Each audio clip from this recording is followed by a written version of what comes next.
प्रिय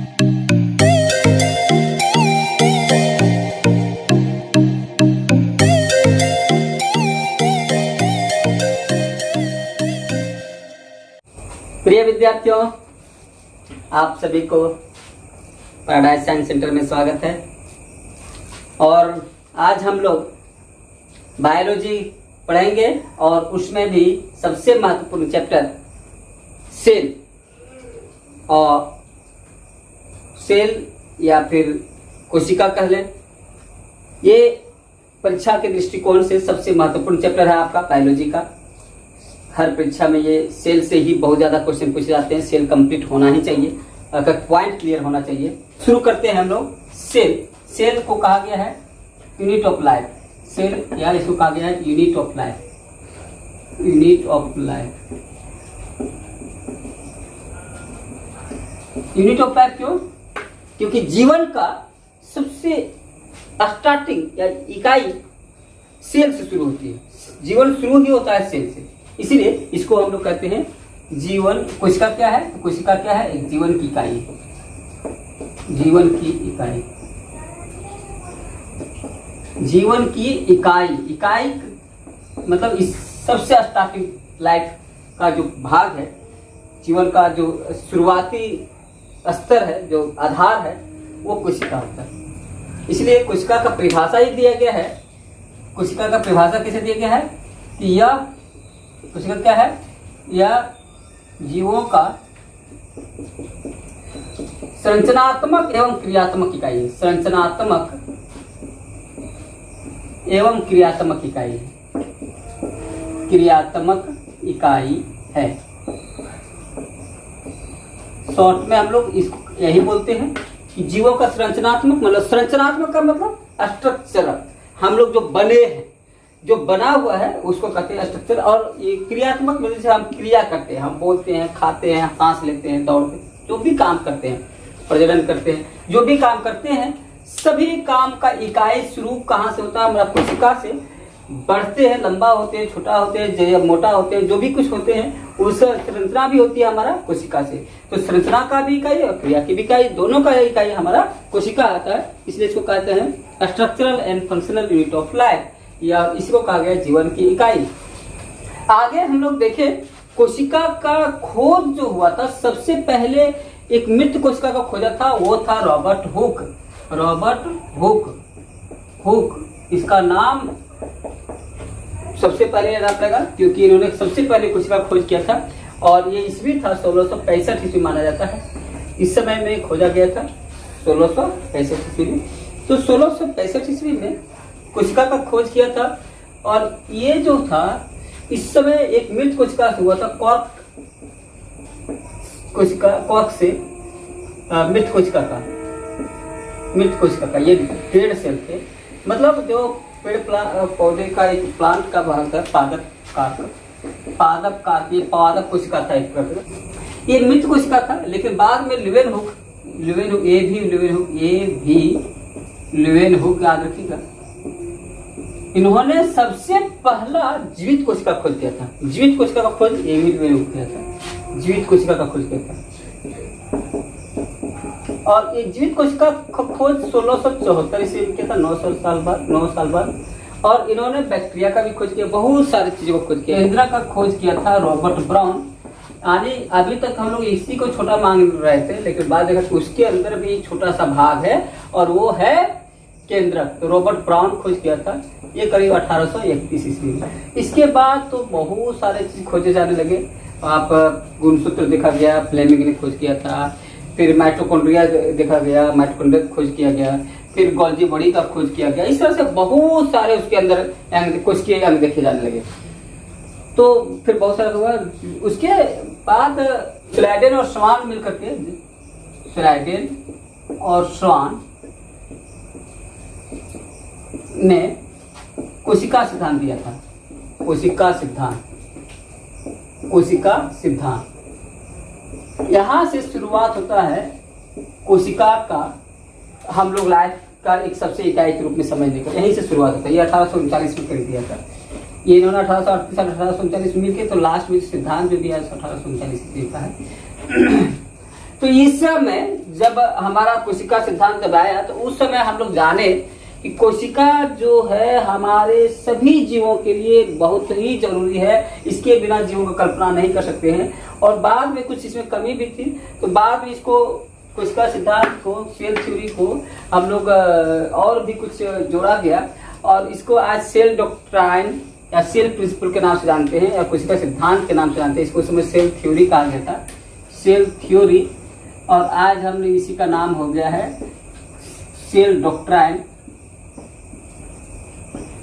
cell doctrine, cell doctrine या cell कोई एक ही चीज है, लेकिन आज ये थोड़ा कुछ सुधार करके इसमें देखा गया। इस कोशिका सिद्धांत में हम क्या क्या जानते हैं। कोशिका सिद्धांत में हम 3 मुख्य बातें, बहुत सारी बातें हैं, इसको हम संक्षेप में 3 बात बोलेंगे। तो कोशिका सिद्धांत में 3 बात क्या है। सभी जीव, ऐसा लिखें, सभी जीव कोशिका से बने होते हैं, सभी जीव कोशिका से बने होते हैं, से बने होते हैं। ये पहला पॉइंट हो गया। और दूसरा बात होता है कि जितना भी क्रिया होती है जीवों के अंदर, वो सभी क्रिया कोशिका की क्रियाओं का योगफल है। तो इसको हम कह सकते हैं कि जीवों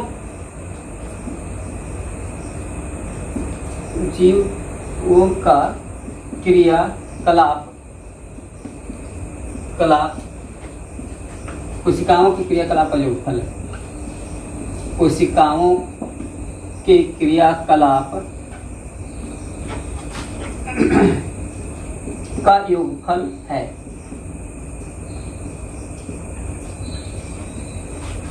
ये सभी जीव कोशिका से बने हैं और जीवों का क्रियाकलाप कोशिकाओं के क्रियाकलाप का योगफल है। मतलब इसका मतलब ये हुआ कि जीव जो भी क्रिया करता है वो अपने से नहीं करता है, सब कोशिका कर रहा है और कोशिका की क्रियाकलापों का मिल करके ये जीवों का क्रियाकलाप बनता है। तो इस तरह से कोई भी क्रिया जो होता है वो जीव करता है, लेकिन शुरुआत कहाँ से होता है, कोशिका से। और लास्ट में कहा गया कि पुराने कोशिका से नए कोशिका पुराने कोशिका से बनते हैं। नए कोशिका का निर्माण, नए कोशिका का निर्माण पुराने कोशिका से होता है।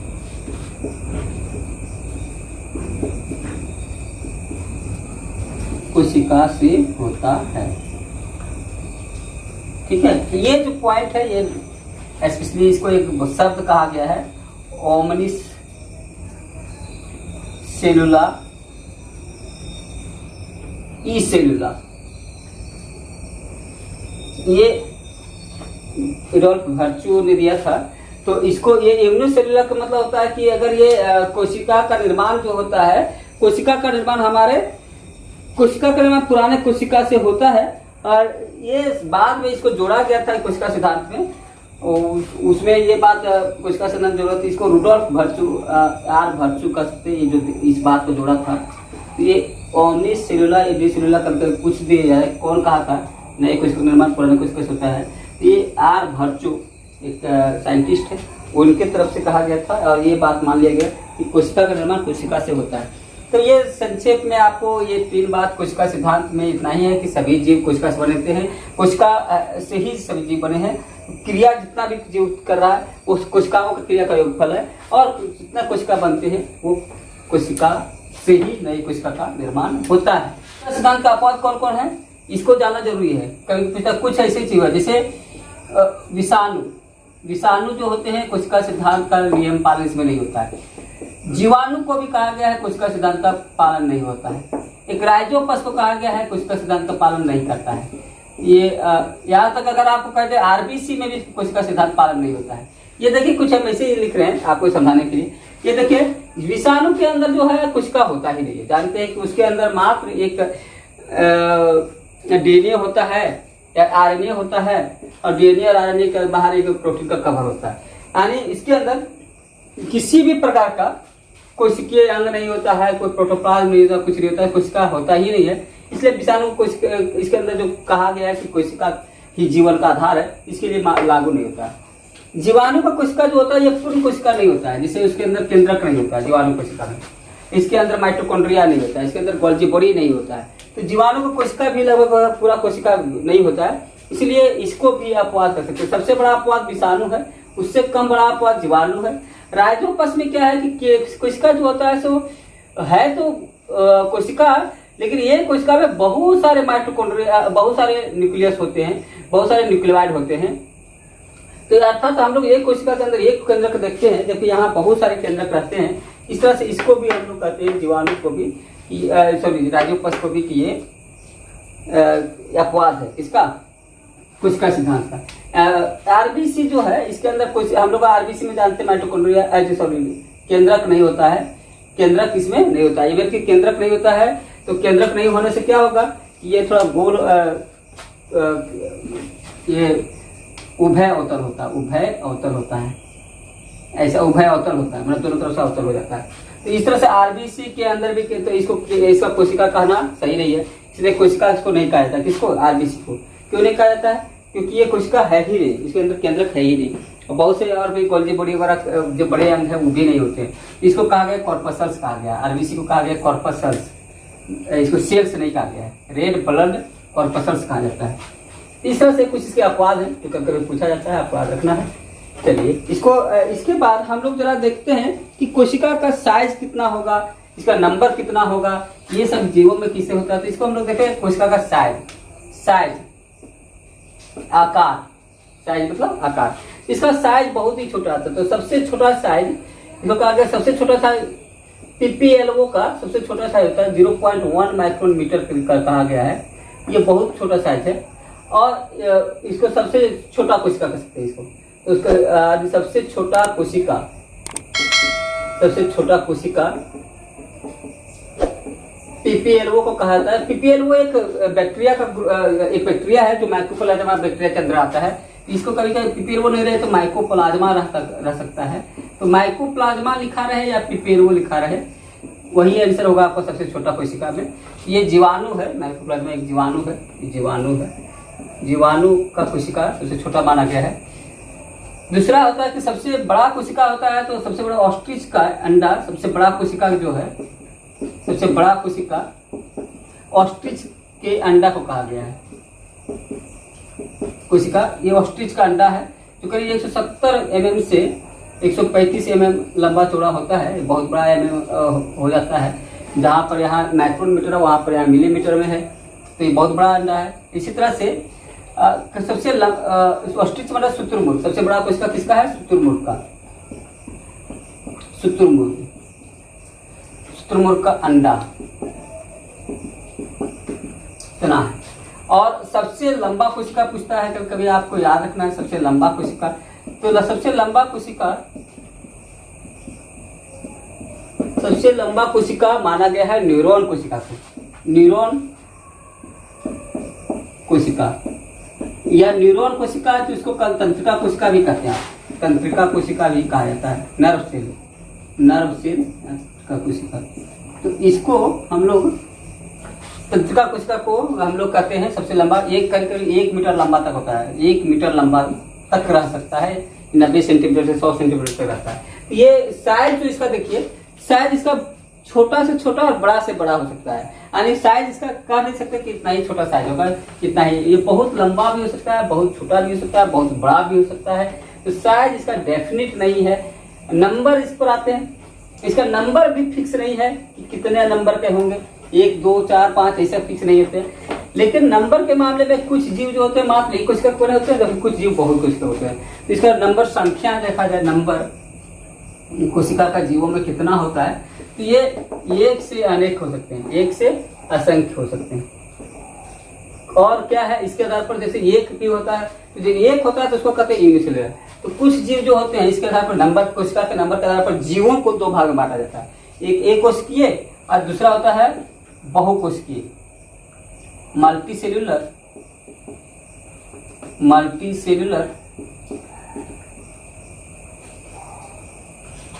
या बहुकोशिकीय कोशिकीय।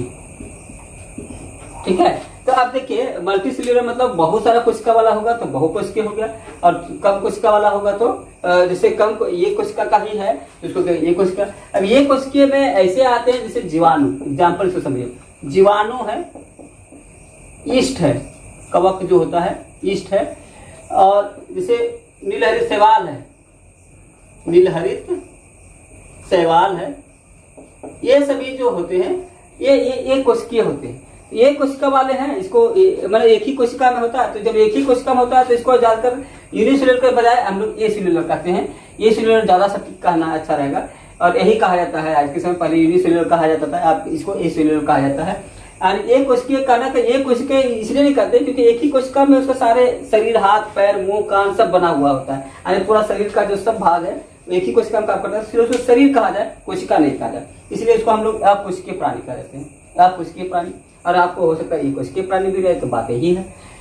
मल्टी सेलुलर में सभी पेड़ पौधे वाले जितने हो गए, पादप, जंतु, ठीक है, ये सभी हो गए पादप, जंतु, ये सब क्या मल्टी सेलुलर हो गए। इसमें बहुत सारे कोशिका रहते हैं। अब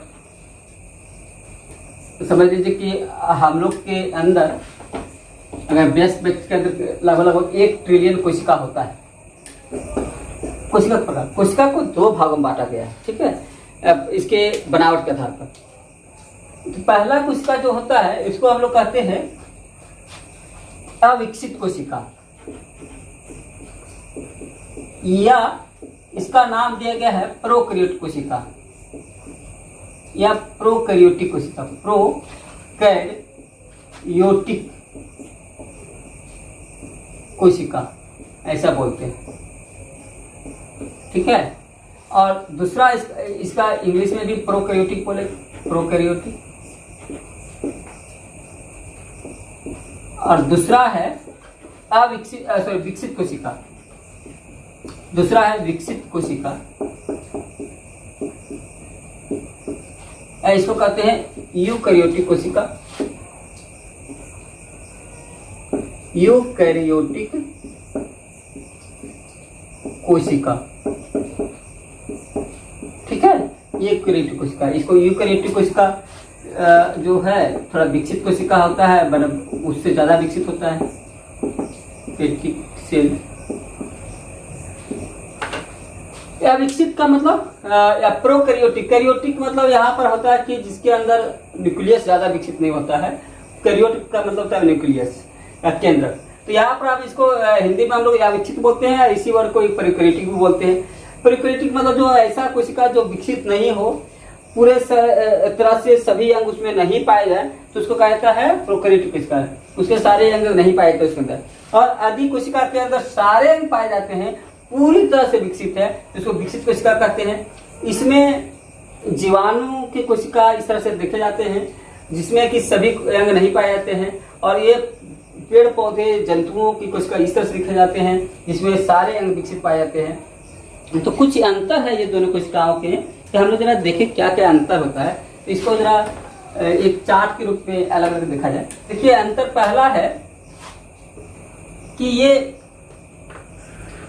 मोनेरा वर्ग के जीवों में पाया जाता है, मोनेरा वर्ग में। और ये पेड़ पौधे या पादप तथा जंतुओं में, पादप तथा जंतुओं में, मतलब विकसित जीवों में ये पाया जाता है, यानी विकसित जीवों में ये पाया जाएगा, अविकसित जीवों में ये पाया। मोनेरा कहते हैं जिसमें कोशिका विकसित नहीं रहता है, उससे जो कोई बने रहते हैं उसको कहा जाता है मोनेरा वर्ग। जैसे हमारे जीवाणु सभी मोनेरा वर्ग के अंतर्गत आते हैं, ठीक है। नीलहरित शैवाल मोनेरा वर्ग के अंतर्गत आते हैं। तो ऐसे कुछ जीव जो हैं जो कि मोनेरा वर्ग में आते हैं, जैसे एग्जाम्पल में इसको कह सकते हैं जीवाणु, नीलहरित शैवाल,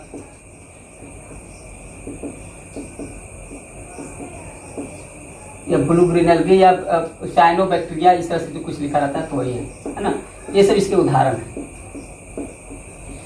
बैक्टीरिया, ये सब जो है इसके उदाहरण, ठीक है। और इसके बाद ये या विकसित कोशिका होगा और वो विकसित कोशिका होगा, या विकसित कहेंगे, इसको विकसित कहेंगे, इस कोशिका को विकसित कहेंगे, इसको अविकसित कहेंगे। इसमें केंद्रक अनुपस्थित, इसमें केंद्रक उपस्थित, केंद्रक उपस्थित,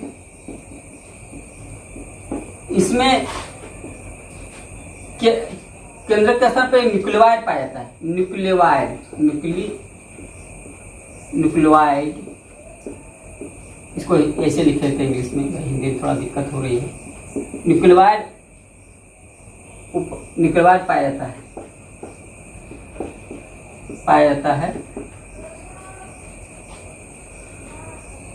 इसमें न्यूक्लियोइड नहीं पाया जाता। न्यूक्लियोइड कहाँ पाया जाएगा? इसमें केंद्रक रहता है, तो इसे लिख सकते हैं, इसमें न्यूक्लियस पाया जाता है। न्यूक्लियोइड के जगह पर हम इसको न्यूक्लियस पाया जाता है। देखिए न्यूक्लियोइड और न्यूक्लियस एक ही जैसा लग रहा है, लेकिन इसका क्या है कि जब न्यूक्लियस का मतलब होता है कि गोल संरचना जिसके अंदर एक केंद्रिका हो, जिसके अंदर सब गुणसूत्र वगैरह हो, इसको कहते हैं न्यूक्लियस। और ये जब केवल गुणसूत्र ऐसे जो रहते हैं आपस में, गुणसूत्र ही गोल संरचना होता है, इसके अंदर कोई गोल इस तरह से आवरण नहीं रहता है, ऊपर से केंद्रक झिल्ली नहीं रहेगा, केंद्रक द्रव्य नहीं रहेगा, केंद्रिका नहीं रहेगा, तो इसका नाम होता है न्यूक्लियोइड। इसका नाम होता है न्यूक्लियोइड। केवल इस तरह से रहेगा गोल, केवल इस तरह से ऊर्जा रहेगा, कुछ नहीं रहेगा बाहर। इसको इसमें न्यूक्लियोइड पाया जाता है, इसमें न्यूक्लियस पाया जाता है। ठीक है, ये ध्यान रखना है। पांचवा, इसके अंदर जो है बड़े बड़े, इसके अंदर एक विशेष करके पाया जाता है जो श्वसन क्रिया होती है। श्वसन क्रिया इसमें होता है, एक संरचना है, इसको कहते हैं मेसोसोम। श्वसन क्रिया मेसोसोम, इसको प्लाज्मा झिल्ली से लिख दीजिएगा, प्लाज्मा झिल्ली, मेसोसोम या प्लाज्मा झिल्ली द्वारा। और इसमें जो श्वसन क्रिया होता है माइटोकॉन्ड्रिया द्वारा। इसमें बड़े जीवों यूकेरियोटिक में श्वसन क्रिया होता है माइटोकॉन्ड्रिया द्वारा। यानी जो कोशिकीय श्वसन होता है, जो कोशिका के अंदर जो श्वसन क्रिया करता है, तो जो प्रोकैरियोटिक सेल्स में होते हैं उसमें श्वसन क्रिया एक प्लाज्मा झिल्ली जो होती है, प्लाज्मा झिल्ली बीच बीच में ऐसे स्ट्रक्चर बनाता है, इसी का नाम होता है मेसोसोम। इसका नाम है मेसोसोम। इस तरह से प्लाज्मा झिल्ली का ही एक अंश है जिसका प्लाज्मा झिल्ली कह सकते हैं, या इसका एक स्पेशल नाम है मेसोसोम। तो मेसोसोम द्वारा होता है, जबकि यहाँ एक अलग से माइटोकॉन्ड्रिया होता है। तो इसमें माइटोकॉन्ड्रिया नहीं पाया जाता। इसमें देखिए कभी कभी पूछा भी जाता है बार बार कि किसके द्वारा होता है, तो आप मेसोसोम चॉइस देंगे या प्लाज्मा झिल्ली। अच्छा, इसमें जो है क्या क्या नहीं पाया जाएगा, तो कई बार पूछा गया। इसमें तो सबसे पहले केंद्रक तो अनुपस्थित रहेगा ही रहेगा, ये तो हो ही गया। माइटोकॉन्ड्रिया भी नहीं पाया जाएगा, इसके अंदर माइटोकॉन्ड्रिया जो बड़े अंग है सब नहीं पाए जाएंगे। माइटोकॉन्ड्रिया नहीं पाया जाएगा, इसके अंदर गोल्जी बॉडी नहीं पाया जाएगा, गोल्जी काय या गोल्जी बॉडी नहीं पाया जाएगा। इसके अंदर क्या कर सकते हैं, जो अंतःद्रव्य जालिका वगैरह जो है, इस तरह का अंतःद्रव्य जालिका है वो नहीं पाया जाएगा, नहीं पाया जाएगा। इसके अंदर केंद्रिका नहीं पाया जाएगा। केंद्रक नहीं है तो केंद्रिका रहने की बात ही नहीं है। ठीक है, हरित लवक नहीं पाया जाएगा, हरित लवक अनुपस्थित। ये सब बड़े अंग जो है अनुपस्थित रहेंगे इसके, किसमें, प्रोकैरियोटिक कोशिका में ये सब नहीं पाए जाएंगे। माइटोकॉन्ड्रिया नहीं पाया जाएगा, गोल्जी काय नहीं पाया जाएगा, अंतःद्रव्य जालिका नहीं पाया जाएगा, केंद्रिका नहीं पाया जाएगा, हरित लवक नहीं पाया जाएगा। और इसमें सभी पाए जाएंगे, सभी पाए जाते हैं। ठीक है, और सातवां पूछा जाता है, याद रखना है कि इसमें 70S प्रकार का राइबोसोम पाया जाता है। 70S प्रकार का राइबोसोम पाया जाता है, 70S प्रकार का राइबोसोम। और इसमें जो है 80S प्रकार का राइबोसोम होता है। ये S प्रकार का है, सेडिमेंटेशन के लिए S लिखा जाता है। वो अवसाद गणक होता है, जिससे नीचे बैठता है अवसादी के रूप में। तो उसका एक प्रकार होता है कि ये 70S पर रुकता है आकर के, ये 80S पर आकर रुकता है। तो 70S और 80S इसी प्रकार है, तो 80S प्रकार का राइबोसोम इसमें रहेगा। यानी 80S जो है, कभी कभी आपसे इस तरह से पूछा जा सकता है कि कौन राइबोसोम ज्यादा विकसित है, तो 80S राइबोसोम ज्यादा विकसित है, 70S राइबोसोम कम विकसित होता है। क्योंकि कम विकसित है इसलिए ये कम विकसित अविकसित कोशिका में पाया जाता है, और ये से होता है। और लास्ट में आप कह सकते हैं कि इसमें सेल डिवीजन नहीं होता है। सेल डिवीजन है, कोशिका विभाजन नहीं होगा, सेल डिवीजन ही लिख सकते हैं, सेल डिवीजन नहीं होता है। सेल डिवीजन नहीं होता मतलब ऐसा नहीं कि सेल डिवीजन होता ही नहीं, लेकिन सेल डिवीजन होगा तो सीधा एक अलग अलग जीव बन जाएंगे। इसको सेल डिवीजन नहीं कहते। सेल डिवीजन मतलब सेल बढ़ करके फिर उसी साथ लगा है, तब ना सेल डिवीजन होता है। और इसमें होता है कि ये सीधा अलग जीव बनाता है, और इसमें सेल डिवीजन होता है और उसमें केवल एक सेल के रूप में काम करता है, इस सेल डिवीजन होता है, इसमें सेल डिवीजन होता है। तो ये कुछ ऐसा है, इसको समझने की कोशिश कीजिए कि सेल डिवीजन नहीं होता है, स्वतंत्र नहीं है, इसमें बाइनरी फ्यूजन होता है। बाइनरी फ्यूजन में एक कोशिका बढ़ के दो कोशिका में बढ़ गए और दोनों अलग अलग बैक्टीरिया बन गए, दोनों अलग अलग बैक्टीरिया बन गए, दोनों अलग अलग जीवाणु बन गए। इसमें इसको सेल डिवीजन कहें और उसको प्रजनन कहें, तो ये प्रजनन हुआ। जबकि इसमें सीधा विभाजन हुआ तो वो फिर सब उसी के साथ जुड़े रहेंगे और नए नए अंग बनाएंगे, नए नए उत्तक बनाएंगे। ये उत्तक बनाएंगे, ये उत्तक नहीं बनाएगा, ठीक है। क्योंकि कोशिका उत्तक बनाने का मतलब ही नहीं, उत्तक मतलब होता है कोशिकाओं का समूह, ये एक एक कोशिका रहेगा, एक ही कोशिका होता है, इसलिए यहाँ उत्तक बनने की बात ही नहीं, ठीक है। तो इसमें जो प्रमुख बातें हैं ये ध्यान रखना है कि प्रोकैरियोटिक कोशिका जीवाणु में पाया जाता है, अविकसित होता है, इसमें केंद्रक नहीं पाए जाते हैं, केंद्रक के स्थान पर न्यूक्लियोइड पाया जाता है। न्यूक्लियोइड मतलब क्या है, ये न्यूक्लियोइड क्या कहते हैं, ध्यान रखें। न्यूक्लियोइड होता है कि ये गोल जो गुणसूत्र वगैरह होते हैं वो केवल इस तरह से गोल संरचना बना देती है, इसी को कहा जाता है न्यूक्लियोइड। ये भाई ध्यान रखना है, क्योंकि उसमें न्यूक्लियस पूरा बड़ा सा पाया जाएगा, जिसके अंदर बड़ा सा केंद्रक रहेगा, प्लाज्मा केंद्रक झिल्ली रहेगा, केंद्रक द्रव्य रहेगा, वहाँ पर न्यूक्लियस पाया जाएगा, क्योंकि यहाँ पर केवल एक गोल संरचना रहेगी। श्वसन क्रिया इसमें मेसोसोम द्वारा होता है, उसमें माइटोकॉन्ड्रिया द्वारा होता है। इसमें केंद्रक, माइटोकॉन्ड्रिया, गोल्जी का, अंतःद्रव्य जालिका, केंद्रिका, हरितलवक, ये सब बड़े बड़े अंग इसमें नहीं पाए जाते हैं और इसमें सभी पाए जाते हैं। 70 प्रकार का 70 प्रकार का राइबोसोम जो है प्रोकैरियोटिक का विशेषता है, इसका 80 प्रकार का राइबोसोम यूकैरियोटिक का विशेषता है। इसमें सेल डिवीजन नहीं होता है, बल्कि सीधा प्रजनन होता है, द्विखंडन, बहुखंडन इस तरह से हो जाएगा द्विक में। जबकि इसमें कोशिका, एक कोशिका, दो कोशिका, चार कोशिका बनते जाएंगे, आपस में एक बड़े से उत्तक का निर्माण करते रहेंगे, तो यहाँ कोशिका विभाजन होता है। तो ये सब इसकी विशेषताएं हैं। देखिए ये आपका मान के चलिए कि एक प्रोकैरियोटिक कोशिका है, प्रोकैरियोटिक कोशिका। तो प्रोकैरियोटिक कोशिका का जो संरचना होती है वो इसी तरह का होता है, जिसमें बाहर का कोशिका भित्ति हम कह सकते हैं, इसको कोशिका सेल वाल कहेंगे, बाहर वाला को कोशिका भित्ति होता है। इसके अंदर जो ये है कोशिका द्रव है, तो कोशिका मतलब इसके अंदर कोशिका द्रव है, सेल द्रव, कोशिका द्रव, साइटोप्लाज्म कह सकते हैं, साइटोप्लाज्म। और ये जो है इसी को कहेंगे न्यूक्लियोइड है, ये न्यूक्लियोइड है, न्यूक्लियोइड है। इसका न्यूक्लियोइड या इसको केंद्रक जैसा एक है। तो देखिए ये क्या है, गुणसूत्र का उलझा हुआ भाग है जो गोल टाइप का होता है, तो गुणसूत्र का ही उलझा हुआ भाग है। इसके अलावा कुछ इसमें प्लाज्मिड पाए जाते हैं, ये प्लाज्मिड है, प्लाज्मिड। तो ये प्लाज्मिड जो होता है ये एक प्रकार का गुणसूत्र है, क्या है, गुणसूत्र, सॉरी डीएनए है, इसको क्या समझेंगे, डीएनए है। ये प्लाज्मिड क्या है, तो अलग अलग कहीं डीएनए पाया जाता है, इसको कहते हैं प्लाज्मिड, यहाँ पर है ना, इसमें पाए जाते हैं। और ये बाकी ये जो स्ट्रक्चर देख रहे हो, ये इस तरह से जो देखें, इसी का नाम है मेसोसोम। मेसोसोम जो जिसमें हम लोग कहते हैं श्वसन की क्रिया का जो काम करता है, यही मेसोसोम करता है, ये सब मेसोसोम। तो मेसोसोम क्या है कि जो प्लाज्मा झिल्ली उसी का एक अलग से उलझा हुआ आकृति है, इसी में आप वो एंजाइम पाए जाते हैं, या वो जो इसको श्वसन क्रिया के लिए जो स्थान मिलना चाहिए, जो स्पेस मिलना चाहिए, वो मेसोसोम में ही मिलता है। तो आपका चॉइस कई बार आता है कि जीवाणुओं में या प्रोकैरियोटिक कोशिकाओं में श्वसन किसमें होता है, तो आपको ये ध्यान देना है कि मेसोसोम में होता है। और मेसोसोम अगर चॉइस में नहीं है तो आप प्लाज्मा झिल्ली भी चॉइस आंसर दे सकते हैं। तो इसकी बहुत ही सरल स्ट्रक्चर होता है, बनावट। और ये अलग अलग थोड़ा थोड़ा कुछ अलग अलग जीवाणु में कुछ अलग अलग भिन्नता होती है, जैसे किसी में कुछ फ्लैजेला पाया जाता है, किसी में 2 फ्लैजेला पाया जाता है, वो अलग चीज़ें हैं। तो एक जो बाहर का कोशिका व्यक्ति किसी में मोटा होता है, किसी में पतला होता है, वो हम लोग जो जीवाणु पर देखेंगे। लेकिन एक सिंपल जो स्ट्रक्चर है प्रोकैरियोटिक कोशिका का, वो इसी तरह से होता है, बहुत ही सरल होता है, ठीक है।